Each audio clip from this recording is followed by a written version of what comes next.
Yes, welcome to the lighter side of the dark side. It's your Thursday night freak show, and it's our 3rd anniversary special. I am Dark Mark, the goth comedian, and sorry we're late. Blame it on no. Blame it on LA traffic and LA parking. Parking's the worst. Yeah, yes. Downtown LA. There's all sorts of problems, but we're right here. We're going to start a riot tonight. We got some fire. We got some. We got all sorts of things going on. Well, we got me, and we've also got my beautiful co-host, Nicole Six. Hello. Nicole is drinking tonight, instead of her usual wine or Fireball whiskey, a concoction of Fresca and tequila. And what do you call that? A foamarita. A foamarita. Foamarita. And we're so happy. I'm such a fan. I'm wearing the shirt, the whole thing. I've been a big fan. I know Nicole has for a long time. I got a whole story where we're going to start the show off, and I've got a lot of questions. Okay. I thought Otep the band was done, but apparently they're coming back. They've got a new album coming out in a couple weeks. Generation Doom. Here's Otep Shamaya. Hi. Yeah, we're back. And we also have a special guest tonight. Beside yourself, we have straight from the United Arab Emirates. You got it. Arabian MK, the Master of Fire. And he's wearing a suit and tie. You're not going to get those on fire tonight. Oh no, I'm always wearing these. Different colors though. Oh, okay. Yeah, this is a very like Miami Beach sort of thing tonight. But it's his spring look. it is your spring look. I don't. This is my spring look. It's all. Yeah, it's all. Anyway, yes. A faded Otep shirt. That's what I wear in spring. But yeah. Before we get going, I do have to say, real quick, we got a few sponsors. I know you're a vegan. I am. Have you ever been to Doomie's Home Cooking? In Hollywood? Oh, I love it. Yeah. They're our sponsor. Oh, I love Doomie's. Yeah. Oh, I was going to bring some Doomie's desserts too, but but then Nicole's got a whole dinner plan, and it's a whole thing. But I love Doomie's. Doomie's Home Cooking is great. It's vegan food. Have you been to Doomie's yet, Arabian MK? No. No, you should. It's the best vegan food. I'm not vegan, and I know I should be. But I love it. Every time I'm in LA, I try to hook that up. They're getting a lot better at making things taste good, And before, I think it was just making things healthy, and now they're actually focusing on making it taste good. Well, you know what it is Phil, the cook. He actually is not vegan, but he's dated a lot of vegan women. And he's like, well, wait a second. He goes to these Bean Sprouts sort of vegan restaurants that weren't that great, and then he's like, well, I'm going to try my new thing. Now they have for a limited time only. You better get down there, 1253 Vine Street on the corner of Fountain and Vine. They have a limited edition McRib. Oh, while supplies last, a vegan McRib. That'd be so much better than the real McRib. Yeah. And I don't mean to shill imitation McDonald's, but have you had the Big Mac on the secret menu? No. It's really good. It's terrific. And now they have shrimp po' boys. Oh. Wow. No, I've been there. I've had the chicken sandwich, which is terrific. Chicken. It's terrific In quotes. But it's so good. Oh yeah. And the nachos were voted one of the 10 best nachos in LA. Of all the nachos, the only one without meat. That was one of the places with one of my ex-girlfriends. She used to live nearby there, so we used to go hang out there all the time. Right. Yeah, it's good. And then also we are sponsored by Audible.com. Go to darkmarkshow.com. Click on the Audible button right next to my smiling face, and you get a free audiobook and a free 30-day trial at audible.com. And I just found out, if you don't like the book, you can email them, and they'll give you another book free of charge. That's amazing. And that's a deal. If you cancel the next day or 30 days, you still keep that free book. And also, we're sponsored by AdamandEve.com and AdamMail.com, the #1 sex toy and the #1 gay sex toy store on the net. Tomorrow I'll be posting deals on both places. The difference between the two, I really figured out recently is Adam Mail has more fireman costumes, but that's about it. That's about it. And also go to gothcomedian.com. I'll be doing a show here in L.A. Tomorrow night at the Oyster House, Saturday night at CIA, if you've ever been to CIA in North Hollywood. Oh, you would love that place. Shrunken Heads. They've got a dead clown, severed arms. That's where I met Arabian MK. It's the craziest place on earth. It's like a carnival freak show. Oh, very cool. And I'll be performing on the freak show. Houdini's going to be doing some stunts. And we got a lot of comics. And I hate to say it, but next Friday, April 8th, I'll be performing at the Venetian, which is the same night that you're performing. So I'm going to try to do my set and jump down to the Hard Rock and catch your set. Oh, right on, yeah. So and in Vegas, and go to Nicole6.com and pick up her short story collection, Some Fucked Up Shit. Please. and Nina the Intergalactic Demon Slayer. So that's Just some fucked up shit. You can buy whatever you want, but some fucked up shit. some fucked up shit. I've read it, and it lives up to the title. So I've got a story for you. I'm sure you've heard this from many a person. All right, I like some stories. This is probably 10 years ago. Okay. My friend Damiana Thorne, she's like, hey, what are you doing tonight? I'm like, I've got no plans. She's like, you heard of the band Otep? And I had heard of you, but I don't think, I may have heard one song, maybe not. I'm not sure. I was like, sure. Well, they're playing, I don't know if you're playing the Whiskey Ricky Club. It was one of those. And so she's like, I got an extra ticket. You want to go? I'm like, sure. And so I go there, and, it's an LA show. So I sat through 5 bands until the headliner. And you came out, and just, it blew me away. Thank you. It was just, it's a very interesting thing, and very freeing and very different to hear a woman go, and really get a mosh pit going. Thank you. And then for the next probably 3-4 years, every time you were in town, we would go. It would be a whole thing. We would go every time you were in town, and you would do two shows a year, usually at the Whiskey Key Club a lot. And so it was a whole thing. We were going to go see Otep, and then you retired Otep after the last album Hydra in 2013. Why are you back? Well, I retired from music. I do other things, but I retired from music because I was over it. I was just done, man. I was tired of executives telling me what I should write and what I should speak about, and who if I was too polarizing or not, and what festivals I could get on, and I'm too heavy for these people, I'm not heavy enough for these people, and and looking at the lineups and how many actually female fronted bands are on any of these festivals? Very few, especially any like vegan, lesbian, politically active, loudmouths. How many of those are on those festivals? None. Right. So I just got it. I'd gotten to a point now where at that point I had finished what I felt like I had came to do for music. And so we took some time off, and speaking of being an LA band, we were a local band here. I started the band on a whim. I didn't even know anything about music. I just wanted to do it. I saw a really terrible band play, and I thought, if they could be that terrible, I too could be that terrible. Right. And so I started the band. 6 months we started doing shows, just as a local band in LA, loading our gear in, loading our gear out. Right. And then we got signed after 4 shows to Capitol Records, just off our live show, no demo, nothing. Now, is this before Sharon Osbourne saw you, or after? That was right after. It was right after that had happened. Jack used to come, and you'd see him there. It's like, holy crap, there's Jack Osbourne, playing, like at our shows, and he'd start our little pits. I mean, there'd be like 10, 15, 20 people in there. And Jack Osbourne would start the pits? Yeah. Oh, okay. And he'd be like, yo, that's Ozzy's kid out there doing that. And then we played at the Roxy, and we opened for a band called Cold. And I remember them. Yeah. And oddly enough, I saw them open for Evanescence, so they opened up for a female fronted band. Yeah. And so after the show is over, I'm backstage, and then they come and they say, hey, Sharon wants to talk to you. And I'm like, I don't know a Sharon, I'm just got through with the stage. I need some space. And they're like, Sharon Osbourne. And it's still, I didn't make the connection. I'm like, I don't know Sharon Osbourne. Like Ozzy's wife. And I was like, oh, 1 second. And I'm like, give me a towel. So I go out there, and then she's just wonderful. She's glorious. She's everything you ever thought about Sharon. Right. I mean, she's just wonderful. She's like, oh, darling, you're going to do Ozfest this year, darling. And I was like, I am? And like, this is our 5th show. And then shortly after that, we started getting all these, and we'd seen the guys showing up with their Blackberries in the corners, and like we'd noticed those weren't the normal characters at a hard rock show, Right. And so, but they'd kind of thrown some of their cards our way, and I was just like, whatever, I'm not in this for the, I'm not doing it for that. I'm doing it for the art, and then, so that happened for us. We went from playing like 50 shows, in front of 50 people. 5 shows to playing Ozfest in front of 25,000 people. Our first show on Ozfest was main support for Mudvayne back when they were like gigantic, right after Dig was out and Death Blooms, all that. Right, and the first show coming from 50 people to thousands of people. Yeah, my guitar player at the time threw up right before we went on stage. Oh, really? Okay. Yeah, he got real sick, and I was like, yo, man, just close your eyes. You don't know how many people are in front of you. Close your eyes. Just play the songs. Right. And so after that all happened for us, we went, it was a pretty, the bow had been strung.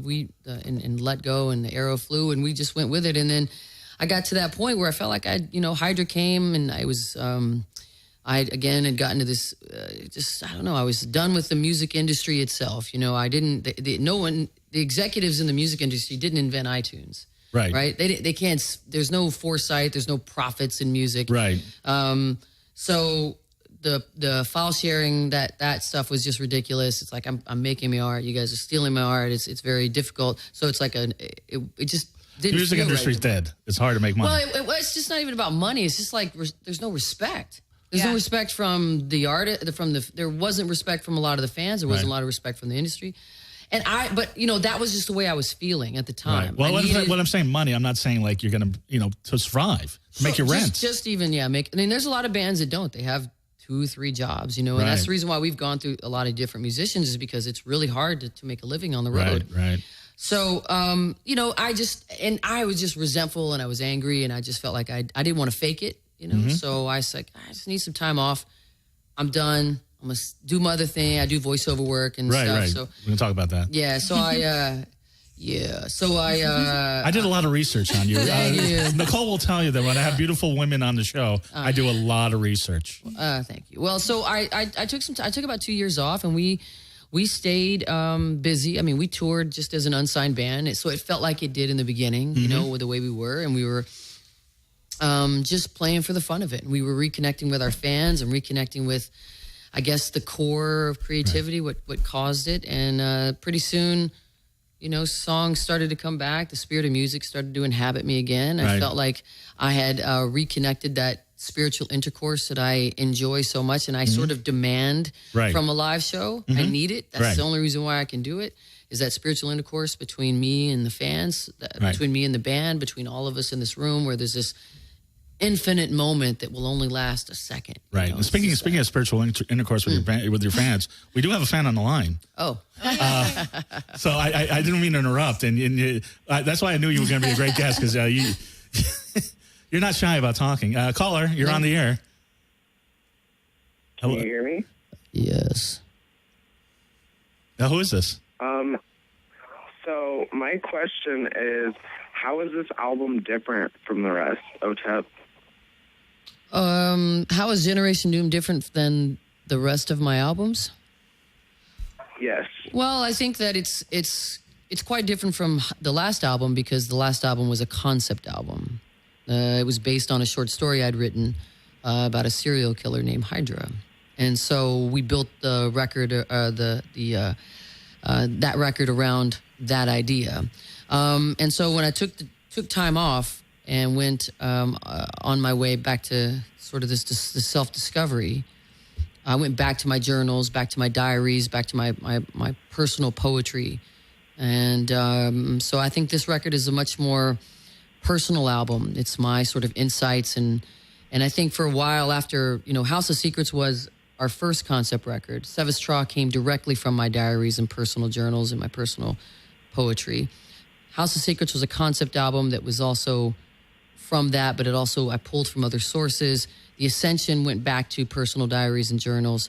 And then I think a few records after that, I really felt a need to bring awareness to people, to make them politically active, to get them culturally active, to see what was happening to our country. And I think Generation Doom is much more of a personal record for me. It goes back to my diaries, my journals, and my personal observations and experiences. Well, you definitely do an amazing job at getting people's minds politically open to what is going on in the world. Thank you. And I actually heard rumors that after Hydra, that was going to be your last album. Yeah, that's what we were just talking about. I needed to get away from the industry of music so that I could reconnect to the spirit of music. And once I found it, I decided, I could come back. And I didn't know what I was going to do, to be honest. The label that we're on now, so we're friends with the guys in Slipknot. They invited us to play Knotfest, right? So we're this completely unsigned band again. We're just, when they said, hey, come play Knotfest with us. So we were supposed to be on second stage. We get there, and it's been a mix-up. They've put us on the local stage. Amazing. So we show up, and we pull up to the local stage. There's like 50 people there. And my guys are all bummed, because I've played Ozfest, so I know what it's like to play in front of a lot of people. They've never played in front of that many people before, so they were really disappointed. I said, look, guys, Let's just do our thing. Let's just go out there. Let's do it. And I told the guitar player, I was like, listen, man, make some noise on your guitar. Just get some, so people know that there's something's about to happen on this stage, right? And so he did that, and he started playing like the opening riffs, just kind of riffing around on Battle Ready. And then it's our time. So then, we play our big intro, and it's O Fortuna, and we come out, and, there's like 100 people there. And then we start playing, and I can see from our vantage point on the local stage, you can see second stage. And what you see is suddenly this giant sort of dust cloud emerges as people are racing from second stage over to our stage. Now, I don't know who was playing second stage. I apologize immensely to whatever band it was. We did not mean to steal your crowd, but we did. Awesome. Because after the first song was over, we went from like 100 people to like 15,000 people were in front of us. Video got around, and that's when people started calling us again. Some of those videos went viral, and that's when the label started coming. And I still was like, no thanks, no thanks, no thanks. And then the label that we're on courted me for about 7 months until I could really kind of feel comfortable that I had a good partnership with them. And so, we made a record, and I love it. Generation Doom. And that's that. Well, thank you for calling, Anonymous. I appreciate you. Appreciate your questions. Say your name. Yeah, say your name. Who are we talking to? You're talking to Sunny Hillier of Grand Junction, Colorado. All right. Oh, All right, I'm cool. from Colorado. I love Colorado. We both used to live in Westminster, Colorado. That's right. Are you touring in Colorado this time around? I think so. I think we're playing Denver. Okay. We're doing 52 shows in 2 months. Wow. So I don't have them all memorized. Right. And they don't ask me. Right. They don't say, hey, where do you want to play? They Right. just give me a list. Well, And I know, go, yeah. that's what we're doing, I know. I've played plenty of Montana You know gigs. what I mean? How that happened, yeah. It's like, okay. So we've done that. I was going to One ask. guy, he's a little creepy. I was going to ask. You got to see my Montana crowds, but I was going to ask how when I saw you, and granted this is going back. I was going to ask what happened to Evil J. Man, you should ask him that. He fell in love. He moved on. He wanted a job, I guess. I don't know. Because every time I saw you, he was there, and like the band always rotated. Like there's always new members every time I would see you. Yeah. I mean, I think I've had a different band for every record. Right. It's difficult to tour the way we tour. 52 shows in 2 months. I mean, we'll do that, and then we'll come home for 2 weeks, and then we'll go back out again. And I'm very listen. This is not a lifestyle. This is my life. So I take this as important as the air I breathe. So there's no partying on my buses. There's no like fucking groupies or anything like that. I mean, we don't do that. We're there for art, and we're there to create art. No, I understand and that's that. it. So, but what I'm saying is that there's a lot of musicians who aren't in it for that reason, art for art's sake. Oh, yeah. They're in it for the reputation, the drugs, the girls, the fame. lifestyle. Sure, and that's not me. That's not why I started the band. So there's plenty of other bands out there to do it. That do that. And also, like, a lot of that's like stress relief. So without those outlets, you got to be there for the right reasons. My guitar player and I, who's been with me now for I think 5 years, Aristotle. He's a big, The big buff guy. Oh yeah, I mean he's been with me for a long time. We've written basically 2 records together now, and he's one of my best friends. I mean, pretty much my brother. And, our stress relief is we stay in shape. We work out every day. We carry with us about 550 pounds of free weights. And after sound check, we pull them out. We do a workout every single day. Then we do our show at night. Then we do a workout before we go to bed. And that's how we relieve stress. But, man, I mean, if you need stress relief after performing with me, then, you should become like a test pilot or something. Because, we leave everything on stage. Well, that leads me to another question I was going to ask you is, in reading a lot of stuff about you, you get the new metal tag a lot, and you with the umlauts. You're okay with that? Yeah, man, I'm new metal for life. We started. Listen. The way I see it is labels are for soup cans and boner pills. Right. That's all they're for. You can. You said boner pills. Muhammad perked up there. Like, I'm sorry. Well. Straight people problems, but my I don't think Muhammad has that problem. I'm sorry, not lesbian problems. So, but the thing is, like, they called us rapcore because I rapped a lot on a lot of my stuff. Right. So I don't care. Look, let them call me what they call me. New metal changed music as much as grunge changed music. I mean, if you look back and see like what Nirvana did to the hair metal scene, right? They brought in this different style of music and pretty much annihilated it. Korn did something very similar. Right. Korn came in and annihilated the scene and brought with it this great fusion of music, right? That included, you know, rap, funk, you know, hip hop. I'm sorry, not hip hop. I already said hip hop, but on like metal, rock, grunge, everything. It was all included, and it was also emotionally driven. It was cathartic. Exactly. Right. I mean, they should be right up there as far as like where they planted their flag. So if people want to call us new metal, call us new metal. I don't care. We've outlasted plenty of fads. No, I understand. This is funny because I was thinking, and like I say, I had to dust off a couple of old Otep records. So I didn't remember you rapping so much, but I guess you did. But to me, I mean, still every record to my ears, it was more of a Maggie Estep, Saul Williams thing than maybe a Lil Wayne sort of rap. Well, I mean, yeah, but I mean, if I don't really call what Lil Wayne does rapping. Okay, I agree. Yeah, I mean, right? I mean, to me, Lil Wayne. I mean, there was this moment in hip hop. If you're a student of hip hop, and I'm not saying I can listen to a Lil Wayne song in a club and be like, oh, all right, that's cool, but I'm not going to validate him as like one of the best lyricists ever, because that to me is what drew me to hip hop. Right. Was lyrics. You listen to the beat of that song. Yeah, that's right. Lyrics. That's the style. See, and that's where it happened. If you go back and you look at the history of hip hop, you had like East Coast, West Coast. Okay, I'm from the West Coast. I'm a native, so I was always kind of a pariah because I liked East Coast hip hop better, you know, because it was lyrically driven. Yeah, I know. I know. It was trouble. Hey, how do you think I learned how to fight? But, you know, it was lyrically driven, and it was about poor people, and I grew up very poor, so I found a common, you know, sort of thing with them. And but then you listen to like Tupac, and everybody loves Tupac. Yes, I love what Tupac stood for, but if you go back and listen, it's more stylistic than it is lyrically driven, truly. And so once I think all of that sort of died down, once that East-West went away, more stylistically stuff became popular. Right. So it was more about beats and it was more about rhythms and what people are actually saying anymore. Right. There's few now. I mean, Kendrick Lamar is fantastic, is a great lyricist. I am a big fan of his.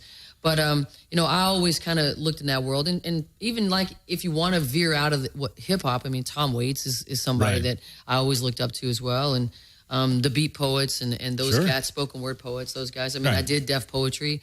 I was a spoken word poet before I started a band. I was going to ask you about that poetry, and when I went to one of your shows, I think the same show where I got the shirt, I bought your spoken word CD, and you know, being a comedian, I love just listening to people, just them in a microphone, and what they get to do to the audience. And even with my show, not every show, because a lot of shows I only have 15, 20 minutes, and I'm trying to get all laughs. But if you see my whole one-man show, or you see me do a headliner thing, I try to get more emotions out of just making people laugh, although that making people laugh is number one. Yeah. And there's so many emotions that you can get just you and a microphone. But I did see you on Def Poetry Jam, and I actually posted on Facebook.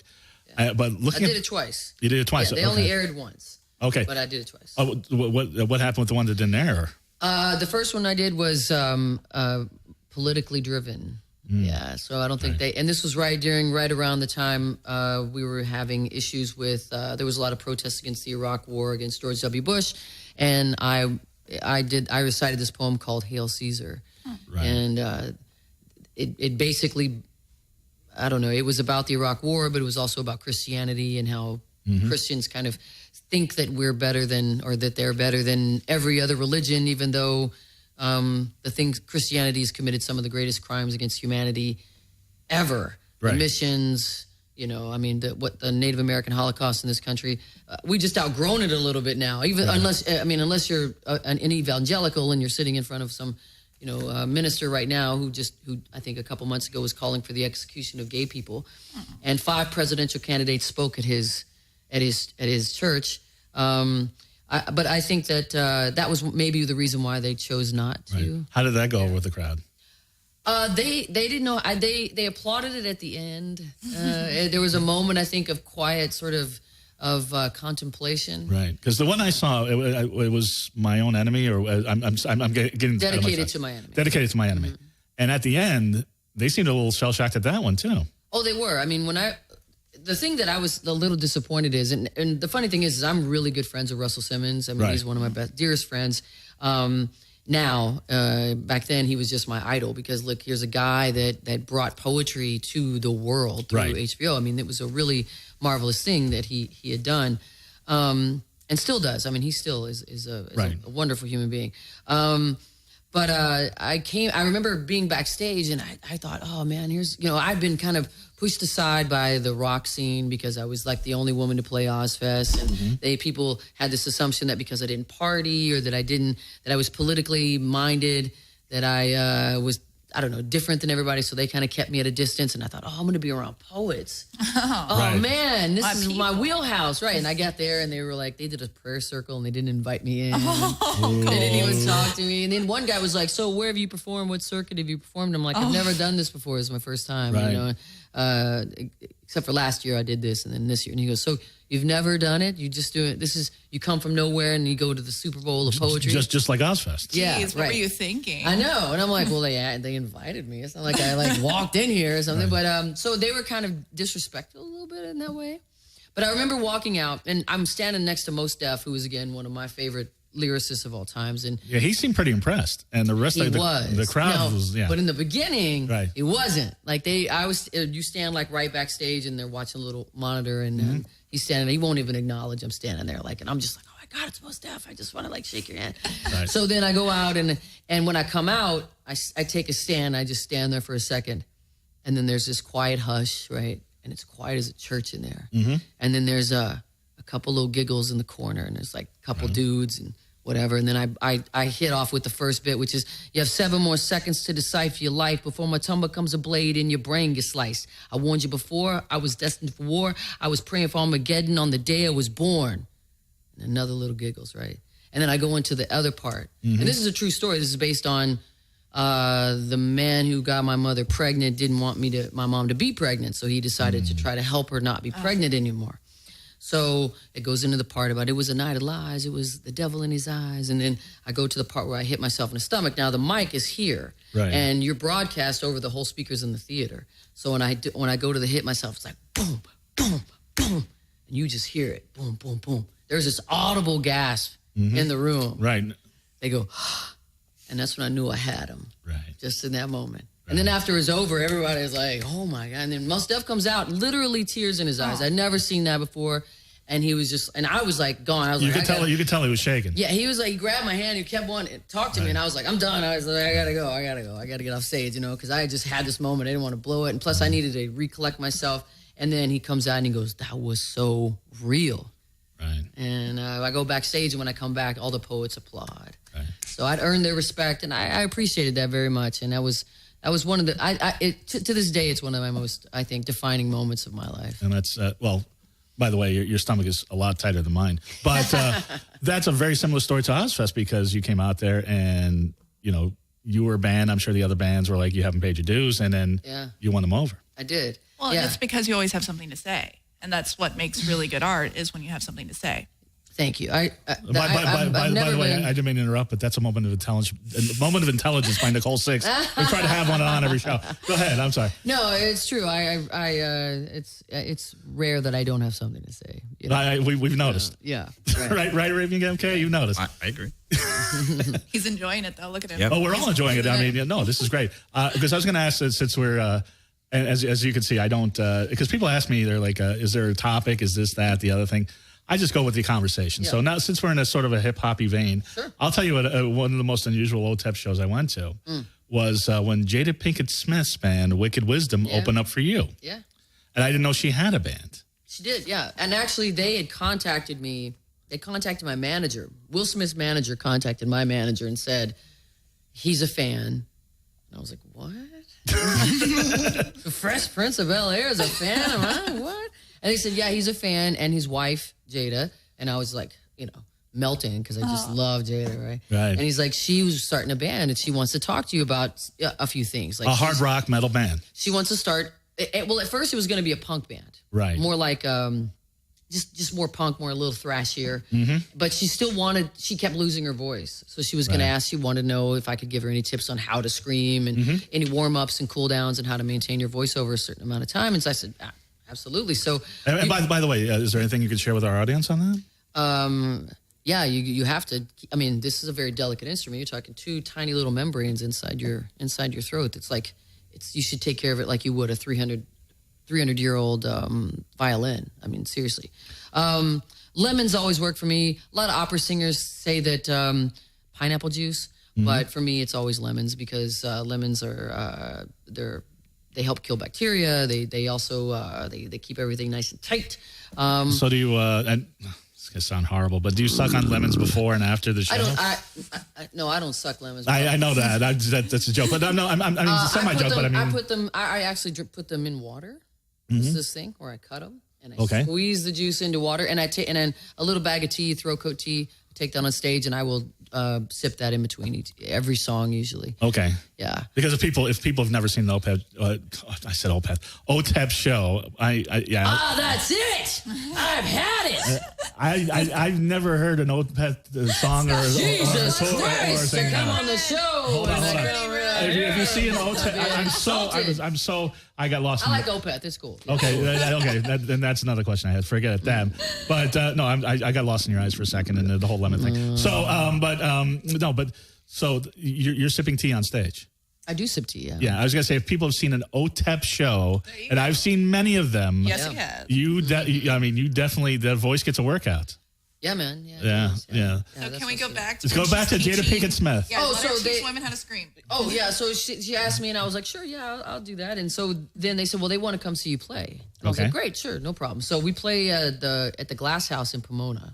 Right. And I'm watching from my bus, and there's like 5 SUVs. Like it looks like the president's coming into town. Like 5 SUVs, all the security, and they march them upstairs and they put them in the VIP room. And I'm like, fuck, this is weird, right? Like, so we do our show, and I try not to think about like they're watching me from the balcony. And after the show's over, they invite me upstairs to meet them. I thought they would just leave, but they didn't. They waited. Right. I walk up the stairs as I'm walking, and I'm like nervous as I can be because, you know, it's Jada and Will. It's a big deal to me. And they're both like applauding, like, great job, good show. And I was like, thanks for coming. I don't know what to say. And so I stand there, and there's Jada here and Will's here, and there's just like cake and ice cream. Because Will is like the smoothest, most like just coolest cat on the planet. Literally, he's like, yo, I had I've been having writer's block, and now I know exactly what I want to do in the studio. I'm going there tomorrow. And Jada's just like, you're amazing. There's so much fire on stage. Now I want to know what I want to do with the band. And so I was like, awesome. Yeah. So she ended up playing, I think, 2 or 3 shows with us. Right. Because I saw you guys at the Key Club, and we were like looking at the VIP. It's like, oh, Will Smith's coming. And Tom Cruise is up there. Was he up there? Yeah, I didn't see him on the VIP list. Because they're friends. No, they ain't gonna put his name on anything. So right. Okay. He got in there. Yeah. Okay. And it was neat because, you know, Tom Cruise was watching my show. Like, Mission Impossible. I like that. You know, check my Thetan level, brother. Yeah. And it was interesting because when she first came out, the people were like, what? But the band, I mean, you could tell the band was a serious band. Yeah, I found out subsequently that I guess the rhythm section used to play for Fishbone. That's I mean, right. these were serious players. That's right. Yeah. And it wasn't a joke. It wasn't. I mean, she was really committed to it. And I think it's brave of her too. I mean, because she could have gone and done R&B or whatever people would have thought, like Jada would have done, because she'd done a lot of urban stuff, you know, as far as movies and things up to that point. Right. But she did what spoke to her, and I thought that was very, very brave of her. Yeah. And I'm still like I still, that's, you know, to me one of the most a heroic moment for women in music was to see, you know, someone like that take that much of a challenge and that much of a risk to do music that she likes. Right. You know. And by the way, Arabian MK, as I said, moved here from United Arab Emirates. He plays with fire, and he'll be playing with fire later. And we haven't seen you since August. How have you been getting a lot of shows? What's going on in Hollywood? I'm not doing a lot of official shows, but I'm doing a lot of photography meetups.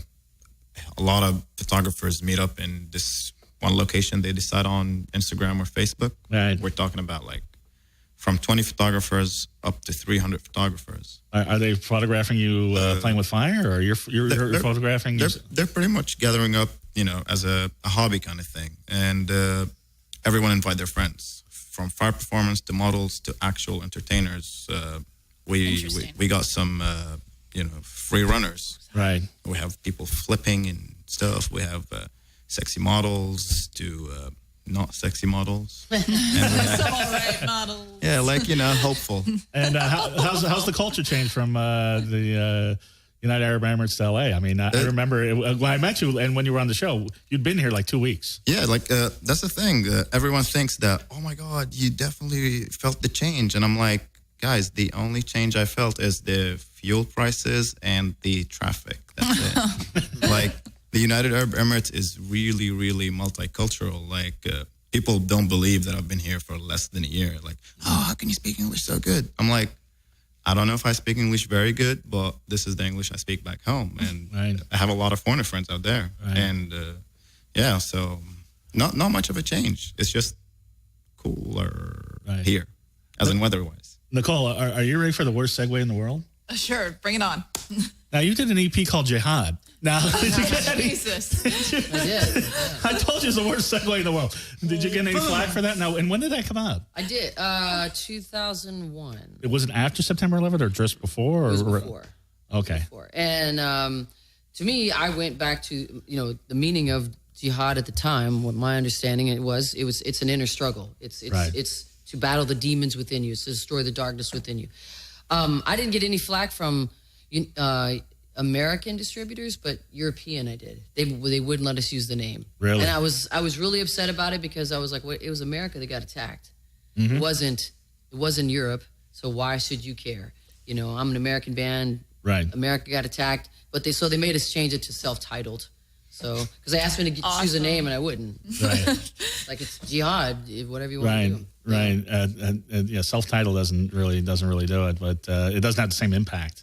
No, and again, for me, that's what it was about, sort of fighting your own demons and your own struggles and trying to come on top of that, because that's really all we do every day is try to destroy that which is destroying us, and usually that exists right in there in the head. Right, and because you've always been a political band, and I was listening to the tracks, and I actually I thought I had emailed some to Jeremy, but I didn't. But the one that's getting stuck in my head is the Lords of War.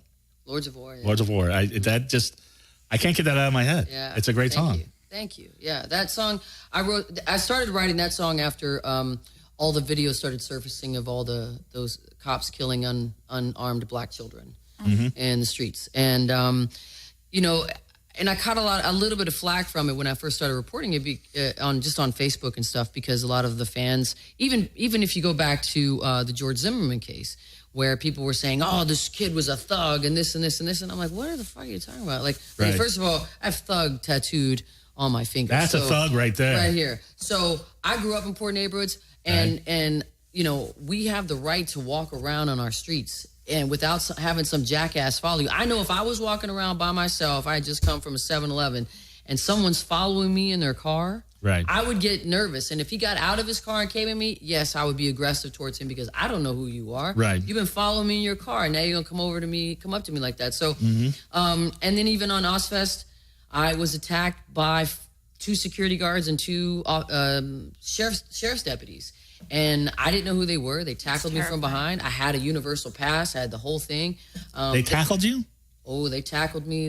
It was crazy. I was standing in the security area watching Rob Zombie play. And the security guard told me I couldn't stand there. And I said, no, I can. I just played, and you saw me. And what had happened is they were being really rough to everybody. And so when kids would crowd surf, they were grabbing them and just body slamming them on this white gravel, this big white pieces of gravel. And so I stopped my show and I said, hey, security, just, you're here because these people paid tickets. Be nice. Right. Be nice. They're just having fun. So I think they took that as a little offensive. So when I came down to watch Rob Zombie, because I'm a big Rob Zombie fan, I was going to watch Rob Zombie play. Security guard tapped me on the shoulder and he's like, you can't stand there. And I was like, no, man. Big Val, who's the security for all of Ozfest, said I could. Right. And so I showed him my pass, the universal pass. They call it a God pass. I can go anywhere. And not a lot of bands even had it on second stage. Sharon took care of me. So I showed it to him, and he said, I don't care who you are. I don't care what you are. You can't stand here. So he shoved me. Now, when he shoved me, that made me a little mad, right? So I turned to him, and I was like, don't don't do that. Don't put your hands on me. So I had my tour manager with me. And so he went to shove me again. And I did like some sweet Steven Seagal Aikido move. And I just missed him. And he like fell that way. Oh, no, I didn't see those. So, so I just moved. And he went that way. And then that embarrassed him. So then I went to my tour manager. And my tour manager's name was Chuck at the time. And I was like, Chuck, could you tell this motherfucker? And as soon as I said that, and I turned my back this way, he tackled me like he was a football player. Jeez. And I went face first into the gravel, and I heard my nose and this part of my face just go. And this all started because you were bitching the security out on stage, you think? I didn't bitch him out. I just said, hey, be nice to the crowd. Be nice to the crowd. Because they were body slamming kids. You were confronting them on, yeah. I mean, I'm watching. How can you sit there? I'm not saying that they're justified. Confronting, so. I'm not saying that they're justified to do any of that shit. Yeah. But I'm just trying to figure out that's what. No. I don't know if that's what it was. I think these guys were just jackasses. Okay. I think they were just bravado bullshit, and him wanted to tell me where I could go, and so I went down, and then I did a push-up. And he was still trying to wrestle with me. Right. And so someone else came now. And I couldn't see because I'm looking down and I'm bleeding. And I had long hair then. And it was my hair's in my face. And then somebody pulls my shirt up over my head. What the? Yeah. So I'm sad like I'm fighting. And then somebody slides in and they take this arm out. And so as soon as they take that arm out, I go back down. And now they've got their hand on the back of my head. What's your tour manager doing while this still happening? He's nothing. This dude, what is so funny is this guy had told me that he was like this kickboxer and all this stuff. And Irrelevant. He just stood there. And he went against the wall, actually. Because what had happened, what I didn't know, and the relevance of this whole story is, what I didn't know is there was 4 people on me now. Not one of them said they were a cop. 2 of them were. One of them had me we're pressing my face into the ground, and my arm was underneath me like this, so I couldn't do anything. So I reached this hand, my left hand, in between the guy's legs, and and he was wearing, I guess, cop shorts. So I pinched his thigh, like his inner thigh, as hard as I fucking could. Right. Now, I'm thinking to myself now, and eventually they dislocated this shoulder. They got me cuffed. They carried me by my hair and my cuffs and my hands. I remember telling my feet. I remember telling the guy because he was pulling my hair. I was like, dude. I was like, my girlfriend pulls my hair harder than that. Like, fuck off. Like, what are you doing? Like, nothing. It took 4 of you guys to get me down. Right. And so finally, but I was thinking about it after the Trayvon Martin case, is that, and all these children who were was this? This was in Somerset, Wisconsin. Okay.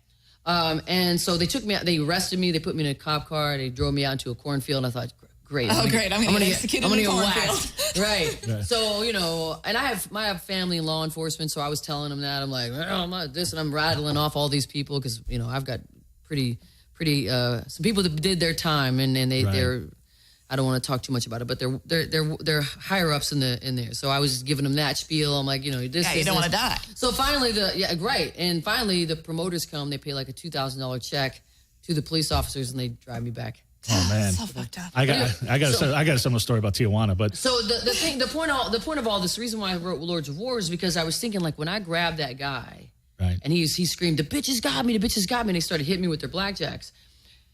If I was anybody else, if I was a person of color, especially a young man of color, they could have said, "He's reaching for my gun." They could have shot me. You're probably dead and killed me. Mm-hmm. And so, we still see these problems every day, and these aren't isolated incidents. We can't allow race to divide us about this. Right. There are good cops. I know that. I have, like I said, family. They were great cops. They were great law enforcement. But there are bad cops, and the system rewards the bad cops over the good cops. Right. That is real. You're right about that, and they should be held accountable. Sure. So, I wrote Lords of War because of that, and also because we've been in 2 wars for the past 15, 16 years now. Right. Looks like we're branching off into other wars now. The first line of the song, more wars and foreign shores, more names for us to mourn. Right. So I was thinking about the military-industrial complex and how they've got their teeth, embedded in our country, and it makes sense to go to war, and it makes sense to go to war against people that you can easily make into enemies. Right. It's really simple. Donald Trump's doing a great job of that right now. He says, he goes, Mexicans, they're all rapists and this and nonsense, and then he'll say, oh, Muslims, you got to ban Muslims. Right. It doesn't make any sense. He does his partners in the Emirates. He's got partners in Saudi Arabia. Yep. Right. This guy. I mean, he's just. Why do you think he's resonating? He's a con man. Why do I think? Because he's giving a voice to racism. Right. No one likes to think they're racist. I got a black friend, you know, or no one likes to think they're homophobic. My coworker's gay. No problem. Well, but no one wants to believe that. But there are a lot of people who are racist. There are a lot of people who are homophobic. And you got a guy that goes up there and he says he's doing exactly what tyrants always do. They find a scapegoat. They blame it on those people. Listen, we've had 8 years of great prosperity under Barack Obama, and you can't find one person that can tell, not many people that could tell you what one good thing he's done, because the Republican Party and the conservative party in this country have done such a great job of making him of being obstructionist and making it look like nothing's gotten done. And they're still like saying, well, he's going to come in there and he's going to take your guns. He hasn't done it. It's been 7 years and he hasn't done it. He's not going to do it. He's actually been one of the most lenient presidents on gun control and gun violence ever, literally. And it's the only reason Trump. The only reason I'm cutting this short is because the show's almost winding down. We've almost been to an hour. Sorry. I know, and trust me, I could expand this to 3 hours talking politics with you. But are you feeling the burn or are you feeling Hill? I'm feeling anybody that puts climate change is at the top of their list. I mean, right now, we have 3 states that are signing anti-gay legislation into law, and those that affects me, that affects people in my family, it affects my fans, it affects people in this world who aren't rock stars, who don't have fans to support them. And in an election year, you have Georgia, Mississippi, and North Carolina trying to sign any gay bills where they could actually put a sign on the door that says no gay people allowed, which means I can't play in your city. But climate change is real. Climate change is real. Man has an impact on the environment. Anybody that doesn't believe it, come to Los Angeles, look at the sky. Who made that giant smog or that giant nicotine haze above our that's in between our blue sky? Well, I did see Nicole smoking outside the rainbow. It might have been her, but I don't know. Oh, it was you. No, but it's a real thing. And now that they're saying I'm kidding, that we're having it's a real thing, man. I mean, to me, that's the first. That has to be the first.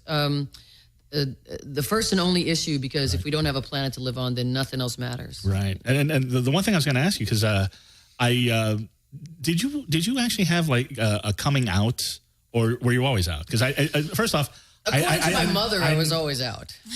I never knew, and I don't care. I just it's like but I don't know. I think when you cut your hair, it seems like a lot of people on the internet started freaking out. I came out well before that, but did you have like a Diana Ross "I'm coming out" moment? No, or people saw me. It happened back in Ozfest 2002. I think people saw me.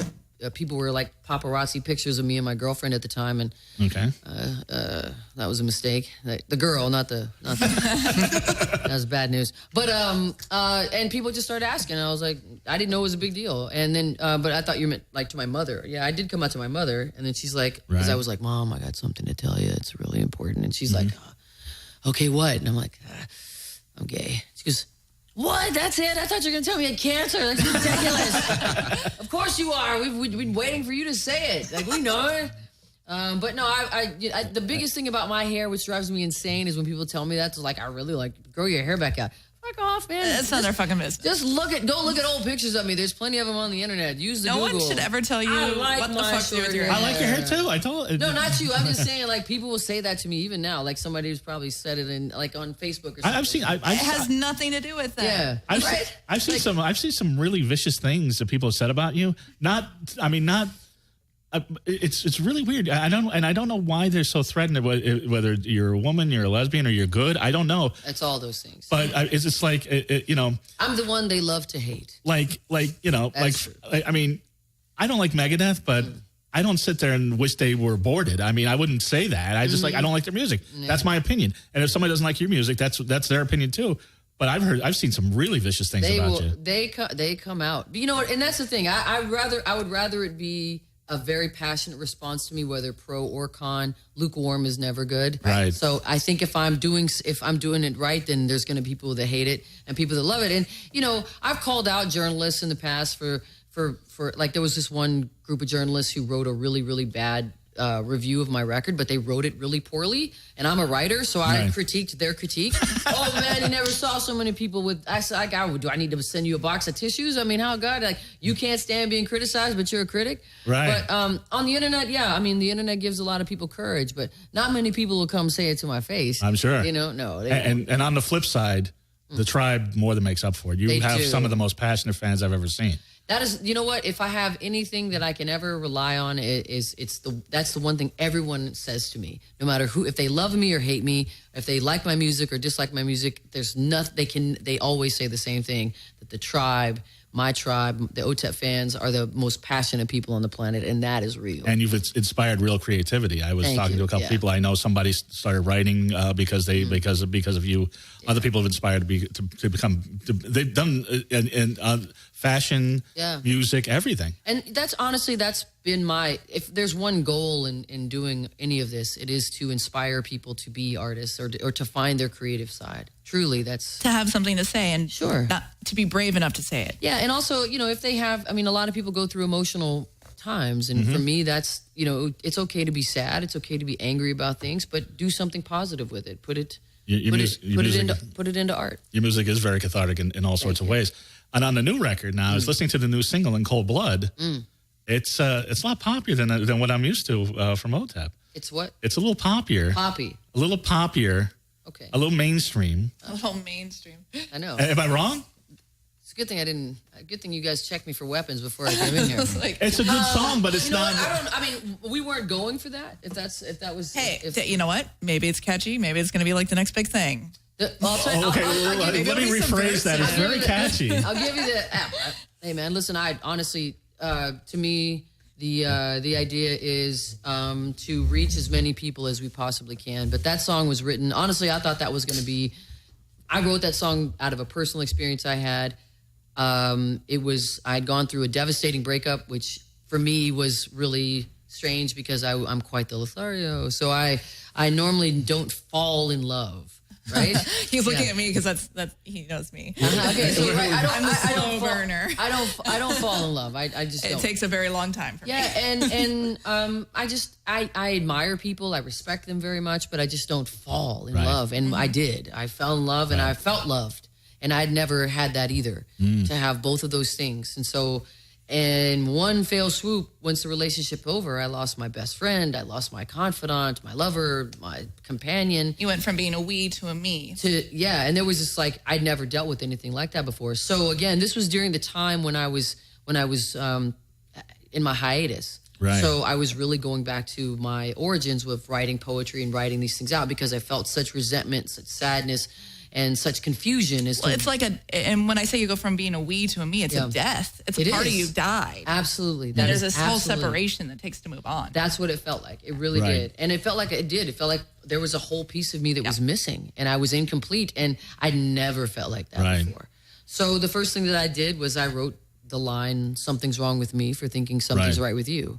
And then from that came a melody, and then I put that melody I sat down with Aristotle, my guitar player, and we started writing that song. And a lot of times people will go, "Well, you're Otep, so you got to scream," or "You're Otep, you have to be angry." And it's but I wasn't when I wrote this. I was really sad. No, I get that from the song. It's a powerful song, but it took me a couple listens to kind of. Well, you can go listen to Zero if you want to listen to.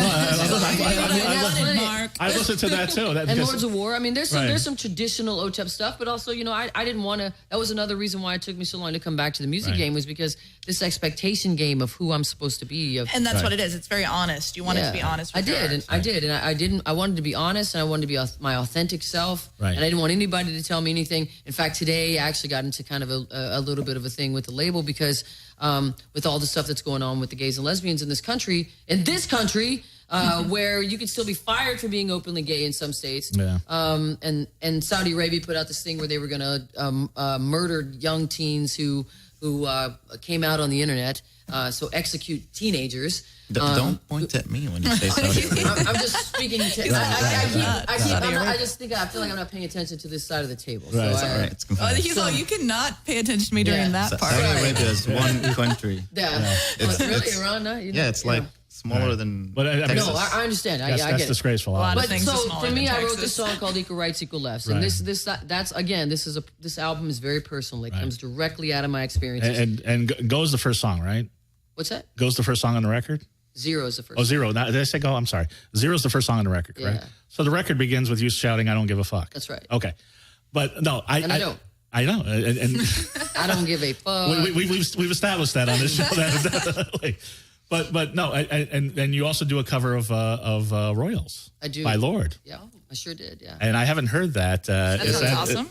It's really good. Yeah. Yeah. So the thing was, they wanted me to do a cover for the record, as most labels are wont to do. Mm-hmm. And they gave me a list of like standards that would be a good Otep cover. And I was listening to some Hendrix one day, and I was like, wow, that's a Bob Dylan song he's covering. It was the live stuff he was doing. Right. And I was just thought about how a lot of times back then, a lot of bands did contemporary covers. They would cover another favorite artist. So I'm a Lorde fan. I think she's an excellent lyricist. Right. I also think that she's probably one of those people that doesn't get enough credit for what she did. I mean, writing Royals as a 15-year-old kid, when she could be writing about bling and this and who she's in love with and all that, she wrote about, her reality. Mm-hmm. So I was that kid. I was that poor kid who didn't have anything, and I didn't see any rock and roll dudes driving around with their fancy cars and girls in bikinis. That wasn't in my neighborhoods, Right. So it was an important thing for us to do, and we actually listened to a lot of bands that did covers that were sort of well out of their range or whatever, their genre. And the one that made us that clicked for us was we listened to Johnny Cash's cover of Nine Inch Nails. Mm-hmm. Yeah, and that's when we go, okay, we know how to do it now. Right. And it's a really powerful song. I think it's a really, really powerful song. Well, what I'm getting at is the record has something for everybody. There's all sorts of sorts of different types of moods and different types of things. The song Equal Rights, Equal Lefts is it's a rap song. Okay. Straight up. It's a trap beat. It's a rap song. But with a sort of industrial metal chorus. That's great. And so that song was from a guy. I was on vacation with one of my ex-girlfriends. We were in Hawaii. He pinpointed us out of all the couples that were there. He came to us. And we had just finished surfing. She's a great surfer. I'm not that great, but she was really good. And we were I was taking off my wetsuit, and she came over and she said, "Good job, babe." And she pecked me and walked away to take off her stuff. And the guy comes up and he taps me on the shoulder, big tap, and he says, "Happy Father's Day." Wow. Right? So I turn around, and there's this big dude, and he's tall. He's got his hair combed back and a bouffant, and he's shirtless. He's kind of got man boobs, and he's kind of got that old man physique. You know what I mean? He used to work out, but he works out every now and then. He'll pick up a weight or something. But he forgot leg day for 25 years. Right. So but picking on women makes him feel right. Bigger. So he comes over to me and he says, and now he's like, oh, I'm sorry, I thought you were a man. Happy Father's Day. I thought you were a man. I was like, it's not a problem. And I'm quick with these kind of assholes. We know, yeah. So I was like, oh, it's not a problem, dude. I saw your boobs and I thought that you were a woman. I was going to tell you, this isn't a topless beach. You should put a top on. So he's like, oh, you got some mouth on you. And I was like, yeah, I do. Ask her, right? And so he picks up, he balls his fist up and he goes, oh, so you must believe in equal rights. So I ball my left fist up and I go, yeah, and I believe in equal lefts. Oh. And so at that point, he starts to back off. And unfortunately, according to my lawyers, I can't really talk about the incident much further, but I will tell you this. The first line of the song, once it gets into the verse, is, he called me a dyke. I called him an ambulance. And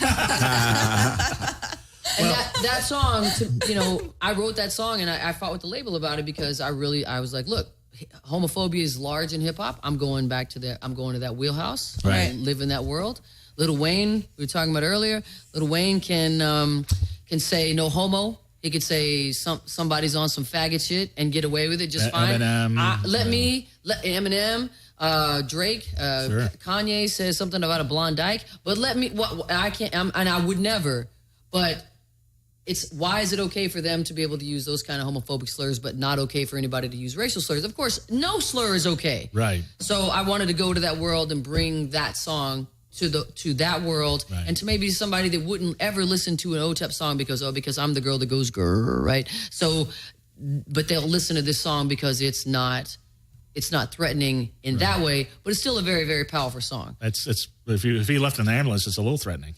It's very well, and I talked to this journalist, and she's like, "This is the most controversial song you've ever written," and I was like, "Really?" She's like, "Because the third verse is a little sexual," and she said, "If a man had written it, I wouldn't I wouldn't think this at all. But because you're a woman that likes women, who likes women, that I think that this is controversial, and it took my breath away. And I was like, well, I think this that just says something about the journalist. Exactly, but also I think that that's. But the point is, I think that that's why gays and lesbians. And the second verse of the song is about coming out and loving yourself. I think we have to make it a norm. We have to make it normal so that it won't take someone's breath away when someone says something that's a little risque.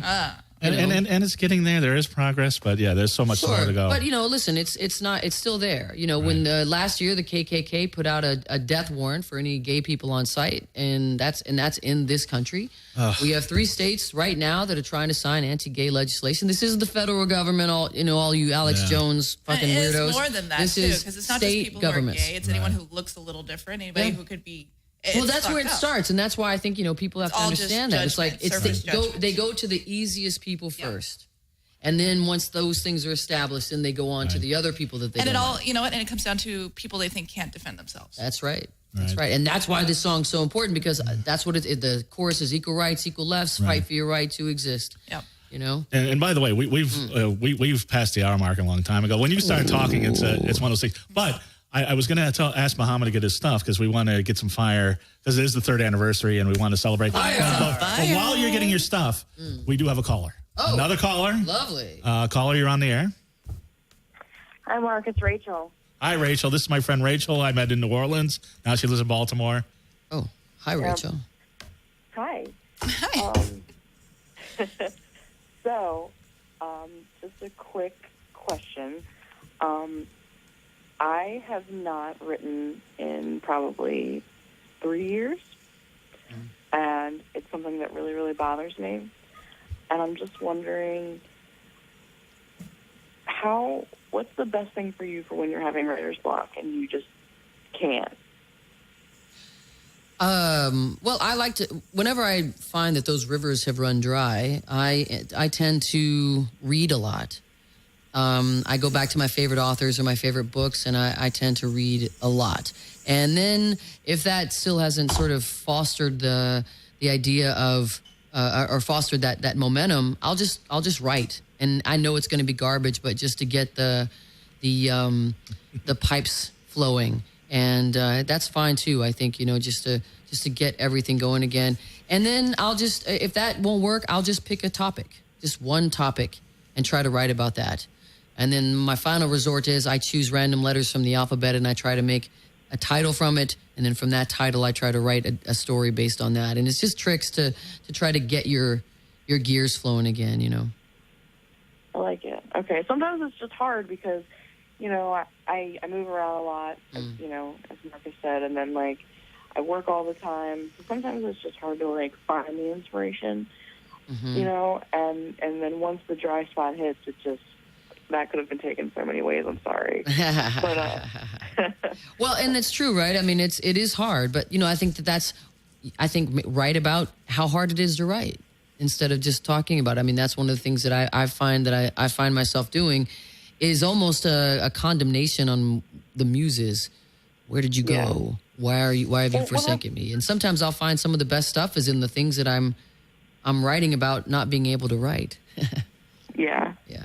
Well, it's just when I was in college, it was a lot easier because I was surrounded by an academic setting where I actually had to read on a daily basis, and it wasn't just Facebook memes, Right. And now that I'm actually working, I'm more in a visual setting because I work in an actual tattoo studio here, and so it's a whole different setting, and so sometimes trying to actually find the words for it kind of just eludes me, especially when I'm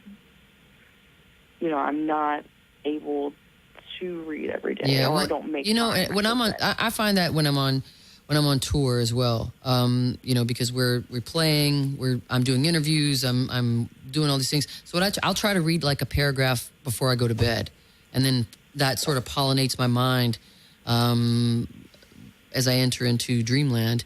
And sometimes I'll find myself, it'll only be 2 sentences, but it's there. It's starting to blossom again. So I think, listen, any writing is good writing, even if it's terrible writing. But as long as you're getting your soul together and putting it to paper, I think that's important. So write about not being able to write, and read a paragraph of something. If I may, Mark Twain always does it for me. Ray Bradbury always does it for me.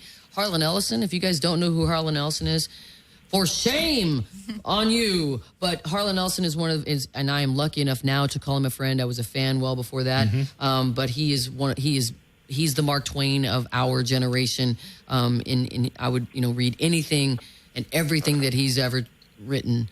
But if you want to start with something really cool, if you need like social observations, he wrote a book back in the 60s called The Glass Teat, where it's this condemnation on television. Yes. And everyone from Louis C.K. to Louis Black say that inspired them to get into comedy. Sure. And so, but also, I can't. There's one. There's this great. I can't remember the name of the story right now because I'm on the spot. But it ends with the death of the character. And the story ends, night came to the lonely land. Night, but not darkness. And I just love that line. God, I love that line. And I've got a suggestion for Rachel for a story, or even going off everybody that was there. The best time I ever had in New Orleans, Rachel threw a party. Oh. And the party was the most diverse collection of people you've ever seen, including fire performers. They had contortionists. They had just every race, every gender, every sexuality. That's great. And it was, and this is after Rachel's telling me, I don't really have any friends. And these were all the coolest people I ever met in New Orleans. That's cool. That was a fun fucking night. That's a short story right there. There you go, write that, yeah. Do you remember how drunk I got and started singing Whitney Houston? I remember that. Oh, yeah, you got to write that story. And who was the one? Who was the guys that were singing? It was Fantasy. Stanley Williamson. He's a friend of mine who plays ukulele. Yeah, this guy played ukulele and sang Whitney Houston. It was amazing. It was awesome. That was a good night. Well, Rachel, go ahead. One more thing. No, I was just going to say, you have to come to Baltimore and visit me. I work for Halo Jankowski now. The guy who's almost an Ink Master or something. I don't know. We're playing New Orleans. Well, she's living in Baltimore now. Oh, I see. Yeah, I think we're playing Baltimore. I think we're playing Baltimore. Check the tour dates. There's 52 shows in 2 months, you said? 52 shows in 2 months. All right, so you're probably hitting the area somewhere around there. So Rachel, I hate to cut you off, but we're like already in overtime, and we got some fire. It's all good. And I know you know about Fireplace, so we've got one of the best here in Arabian MK. He's very talented. You can tell because he's got. Hook him up with some of the people from down in New Orleans. Absolutely, no, trust me. Yeah, I'm gonna.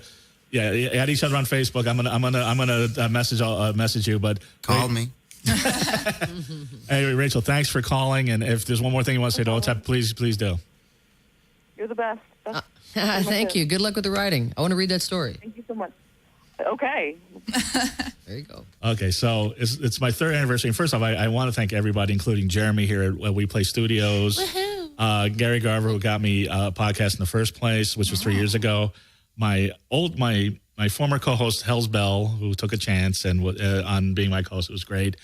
Josie Cat, who was my co-host for over 2 years, and of course Nicole. Thank you. Who has been my co-host for over a year, and it was actually probably the anniversary last time I didn't thank you then. And it's okay. Thank you so much. And this show has had a lot of fire play. It has, because I like fire. I think we've had more since I've last time we had a show.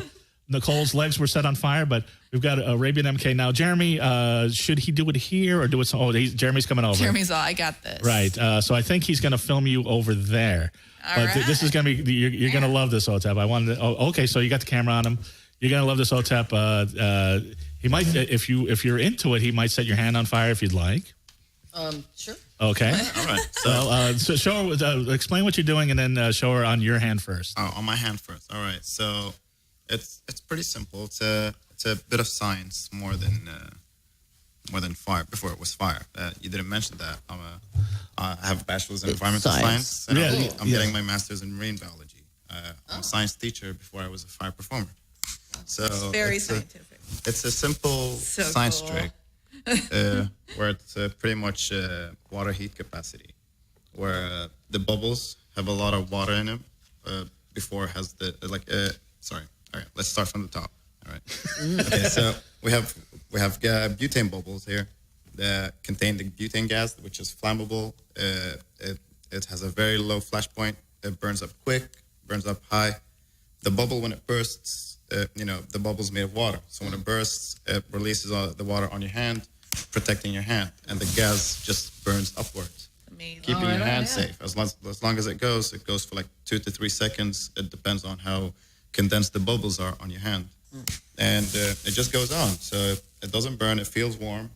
The worst it can get, you would get like a what do you call it? A water burn. No, like it's like you drop hot water on your hand. Oh, okay, yeah. So this trick can never go worse than a second, like first degree burn. That's the maximum you can get.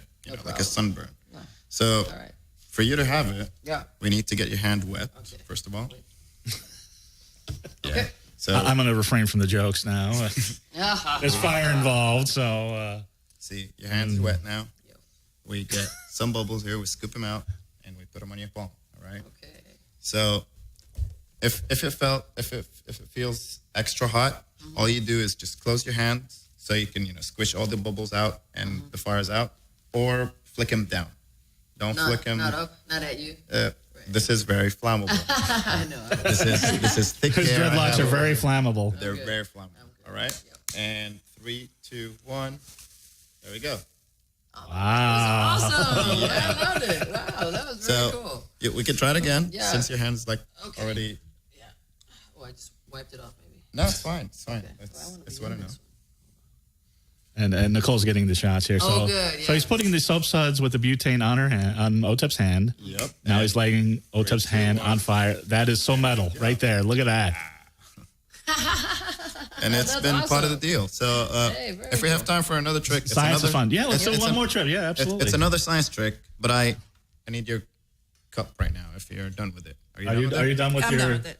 All right. Your Fresca tequila combination? All right. So we're going to have some 70% alcohol here Okay. as a pro bail. And we're going to use some money. We're going to use your money, not mine. Yeah, my money, no problem. I understand. $20 bill. $20 bill? Why not? Yeah. I'm not super rich, but I'm fine. I'm doing all right. All right, so we dip the water. We dip the money in the $20 alcohol. bill is dipped in the alcohol, yes. All right, so what we have here is 70% alcohol, right? I use this in some of my shows where I freak some people out. You're burning a $20 bill right now. I'm burning a $20 bill, and now it's still safe, right? Wow. There we go. Wow. Yeah. You can smell actually some of my hand hair burning. I smell money. Yeah. Now, how does that work? Now, All right, so this is a 70% alcohol solution. The Right. 30% is water. Oh, What okay. happens, the bill here absorbs the 30% of water, right? and the 70% burns faster than the water Right. actually evaporates, which keeps the bill safe. So, as I told you, I just use this one of some of these tricks. He is burning money. I'm burning money right there. I used some of this trick. Whoops. I see the next OTEP album cover right here. You with a $20 bill burning, or a $100 bill. go. Yeah. There we go. Burns again. By the way, there you go. Fantastic. And yeah, because That's magic. it's science. It's science. Because Science magic. As Magic. a fire performer, I never owned a torch, so I had to be creative. Use my own hands. Use bills. Use people's bald heads. Yes, he other sets people's bald hands. heads on fire and hats on fire. I've seen this. Wow, that's amazing. So yeah, that's what I did as a fire performer. I never used an actual torch. We should shoot. You should light me on fire and have my friend Natalia shoot it. That'd be hot. Oh, Yeah. we got love that. I'll now definitely we're make you hot. now we're talking. Yeah. That would be cool, man. I should get your information, so we might be shooting a music video. Yeah. That would be, Well, it's such a safe, yeah. fun Yes. way to do it. Yeah. I just really like it. Yeah, as I mentioned, it's a science trick that I actually used in my science entertainment shows because that's what I did before fire entertainment. you know. This is the Mr. Wizard of the 21st century right here. This is the new Bill Nye, the science guy. Exactly. So, Arabian MK. I hope so. I'm hoping for it. The science he's guy one on of my fire. big idols, and Is that right? That's Yeah. I got some good pictures. him to give and away. Oh, good. Tyson Neil deGrasse. Well, you're great on. Oh, Neil deGrasse Tyson. I mean, you're great on the air, so I don't see why not. Yeah, well, I'm working on it. Right. People don't take you seriously with a bachelor's, so you got to have masters, PhDs, and what's on. And I'm working my way through it. So I'm going to be a real And here's a lot of alcohol if anyone wants to get drunk quick. Nicole. Yeah. No, that's okay. Anyway, so you'll drink tequila with Fresca, but not alcohol with water. So Arabian MK, thanks. And I know this was last minute. No problem. I know this was last minute, and this was sort of Nicole's hint suggestion that I took, and but I'm so glad you came back, and I know Otep's a little verbose at times, and I know we didn't get to everything with you, but I love the fire. I was super excited. And I know you're a big Otep fan. Yeah. And so do you have any shows coming up? On the 9th of April, I should be performing in San Diego for a beer festival. Okay. Beer and fire, that's a good mix. Pretty much, I got to be careful. Yeah. and how do people get a hold of you? How do people what? Are you on Facebook? You're MK the Best on Instagram. MK the Best on Instagram, Arabian MK on Facebook, and pretty much. Yeah. You can just Google Arabian MK. Exactly. Arabian MK Fire. And Arabian MK. Because now I'm doing more of fire. I'm doing more of a science entertainment than just fire. I'm doing huge bubble shows. I'm doing science entertainment, just like I showed you, but fire and other stuff. No, I can see where this is going. And as I said when I first met you, and you were here for 2 weeks, when I first met you on the show, you're going places. And I can see. I hope so. I can see in 5 or 10 years, I can see you on TV as the new. 10 years, that's a lot of time. I need to work it faster than this. Talk to Otep. She seems to slide into things real quick. One more question I forgot to ask, because we did have a Twitter question. Why did you name the album Generation Doom? Oh, that's a good question. I think we are on the cusp of a very important strategy here. We are either going to be the generation that is doomed, or we're going to be the generation that dooms those who are trying to doom us. But we seem to have it in at the moment. We've had people who've never known a life without war. They've they've risen. They've grown up in that. They've seen their best friends go away, their fathers go away. I've seen fans come and go who've come back injured, who have come to many shows. In fact, one soldier who had joined the Marine Corps because he said we inspired him to serve his country. He went and he did. He was in Iraq and then went and signed up again back to go to Afghanistan. The next time I'd seen him, and this was he was a very smart guy, very well put together, good-looking guy, young dude, and now he's injured and crippled forever. Right. And I don't know if crippled is a terrible word to use, but he was injured in an IED, right. And now when I saw him, and in the past he'd given me his medals that he'd won, and every time I came to the show, he'd get in the meet and greet line, he'd give me his medals, and so I wear him on my jackets, on my I remember seeing him like that, and it just the reality of that. This isn't some video game. This isn't So for me, I feel like we are. If change is going to come, it has to come from the people. And it's not going to come from politicians. It's not going to come from, some orange bloated jackass from New York City who's, trying to incite division. We need to unify and really decide: do we want to move forward, or are we going to fall so far backwards we won't get back up? Right. I agree with that, and I think the change starts tax day, April 15th, when Generation Doom and I didn't even realize that the label picked this thing, but everybody's talking about that. It's tax day, so right. So take your tax refund, go to iTunes, and download Generation Doom. I've heard 3 songs, and they're all good, and they're all completely different. They are, and the whole record is like that. Again, it's something for everybody, and there's a lot of really heavy songs, material wise, and I mean, besides Zero, Generation Doom, the title track might be one of the heaviest songs you've ever written, and it's just savage. I mean, it's just savage. Well, like I say, in the middle of Lords of War, when you're screaming and the music cuts out and it goes back in, it's been stuck in my head all week. Thank you. And it's great. And In Cold Blood is a great song. Thank you. But it's a little poppy. But okay. But hey, man, you know what? You go back and listen to Perfectly Flawed. Right. Go back and listen to We Dream Like Lions. You're a Woman Now. Invisible. And- I've done these songs before. And now that you give me the backstory, it takes me to a time when I love somebody and I was loved back. Yeah, And I've written about that too. That loss is terrible. But anybody that says, "Oh, she's doing this differently now," I've done it. I did it with Perfectly Flawed. I did it with Invisible. I did it with You're a Woman Now. We Dream Like Lions. And now with this song. And in fact, we have another song called On the Shore on this record that is another one that was motivated by a really traumatic experience, but I wanted to do something beautiful with it, you know. I can see In Cold Blood becoming a big hit, and I hope it is. You know, I honestly thought it was just going to be a throwaway track. Not a throwaway track, but I just thought it'd be like a good track people would listen to. I didn't know it was going to, like, radio grabbed it, fans grabbed it, everybody's grabbing it, and I was like, oh, okay. And everybody, not only pick up the new record, join the tribe. Indeed. Follow you on Otep Official, on Twitter, Instagram, and Facebook. And this has been about an hour and a half. It's gone by like 10 minutes. Yeah. Anything else you want to say, Otep? I thank you for the opportunity to be here. Thank you for that trick. That was awesome. That was I've never had my hand set on fire before. There we go. We set Otep's hand on fire. That was we do it amazing. like that at the Dark Mark Show. The honor.